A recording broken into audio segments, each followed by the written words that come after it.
പ്രകൃതി ഭംഗി കൊണ്ടും സംസ്കാരം കൊണ്ടും പുതിയ ടെക്നോളജി കൊണ്ടും വിനോദസഞ്ചാരികളെയും വിദേശികളെയും മാടി വിളിക്കുന്ന രാജ്യമാണ് ജപ്പാൻ. ലോകരാജ്യങ്ങൾക്കിടയിൽ എന്നും വിസ്മയവും കൗതുകവും.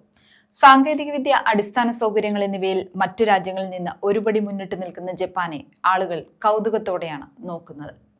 ഇത്രയൊക്കെ പ്രത്യേകതകൾ കാലങ്ങളായി ഈ നാടിനുണ്ടെങ്കിലും മുൻപൊരിക്കലും അടയാളപ്പെടുത്തിയിട്ടില്ലാത്ത വിധത്തിൽ ഇപ്പോൾ വിദേശീയരുടെ ഒഴുക്കാണ് ജപ്പാൻ നേരിടുന്ന പ്രധാന പ്രശ്നം. ജപ്പാനിലേക്കുള്ള വിദേശികളുടെ ഒഴുക്കിനെ പ്രതിരോധിക്കാൻ പല വഴികളിലൂടെ ശ്രമങ്ങൾ നടക്കുകയാണ്. ഒരു കാലത്ത് വിദേശികളെ ആകർഷിക്കുന്നതിന് നിരവധി പ്ലാനുകൾ നടപ്പിലാക്കിയ രാജ്യമായിരുന്നു ജപ്പാൻ.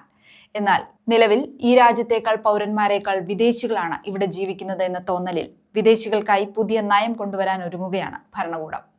വിദേശ പൗരന്മാർ നടത്തുന്ന കുറ്റകൃത്യങ്ങൾ, ചില സർക്കാർ ആനുകൂല്യങ്ങളുടെ മുതലെടുപ്പ് തുടങ്ങിയവയാണ് പുതിയ നയത്തിലേക്ക് നയിക്കാൻ കാരണമായതെന്നാണ് ഔദ്യോഗിക വൃത്തങ്ങളിൽ നിന്ന് ലഭിക്കുന്ന സൂചന. ജപ്പാന്റെ പ്രധാനമന്ത്രി ഷിഗേറു ഇബിഷിയാണ് പുതിയ നയങ്ങൾ ഉൾക്കൊള്ളിച്ചുകൊണ്ട് ടാസ്ക് ഫോഴ്സ് എന്ന മാറ്റങ്ങൾ തുടങ്ങാൻ നിർദ്ദേശം നൽകിയത്. ജപ്പാൻ സ്വദേശികൾക്കും വിദേശീയർക്കും വേണ്ടിയുള്ള നയങ്ങളുടെ ഏകോപനമാണ് ടാസ്ക് ഫോഴ്സിലൂടെ ഉദ്ദേശിക്കുന്നത്.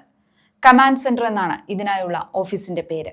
കുടിയേറ്റം, ഭൂമി ഏറ്റെടുക്കൽ, പണമടയ്ക്കാതെയുള്ള സാമൂഹിക ഇൻഷുറൻസിന്റെ ഉപയോഗം എന്നിവയെക്കുറിച്ച് വ്യക്തവും കൃത്യവുമായ കണക്കെടുക്കാനും പരിശോധനകൾ നടത്താനും ഇതിലൂടെ ലക്ഷ്യമിടുന്നു. നിയമങ്ങൾ പാലിക്കാത്തവർക്കെതിരെ കർശന നടപടി സ്വീകരിക്കാനാണ് ഭരണകൂടത്തിന്റെ തീരുമാനം. വിദേശികൾ കൂടുതലായി കുടിയേറ്റം നടത്തിയതോടെ ജപ്പാനിലെ തദ്ദേശീയർക്ക് കടുത്ത അതൃപ്തിയാണ് ഉണ്ടായത്. രാജ്യത്തെ 120 ദശലക്ഷത്തിലധികം വരുന്ന ജനസംഖ്യയിൽ 3% വിദേശീയരാണെന്ന് റിപ്പോർട്ടുകൾ വ്യക്തമാക്കുന്നു. ഇവർ പല കാലങ്ങളിലായി മറ്റ് രാജ്യങ്ങളിൽ നിന്ന് കുടിയേറി ജപ്പാനിലെത്തിയവരാണ്. ബാക്കി 97% ആളുകളാണ് യഥാർത്ഥത്തിൽ ജപ്പാൻ സ്വദേശികൾ.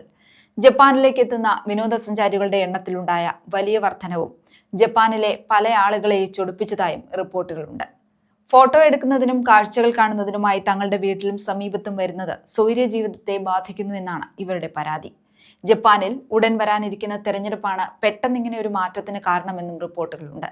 വിദേശികളും വിനോദസഞ്ചാരികളും തങ്ങളുടെ സ്വൈര്യ ജീവിതത്തെ ബാധിക്കുന്നുവെന്ന ജപ്പാനിലെ നാട്ടുകാരുടെ ആവശ്യത്തെ പരിഗണിക്കുന്നുവെന്ന പ്രതീതി വരുത്താനാണ് പുതിയതായ നിയമം കൊണ്ടുവരുന്നതെന്നും റിപ്പോർട്ടുകൾ സൂചിപ്പിക്കുന്നു.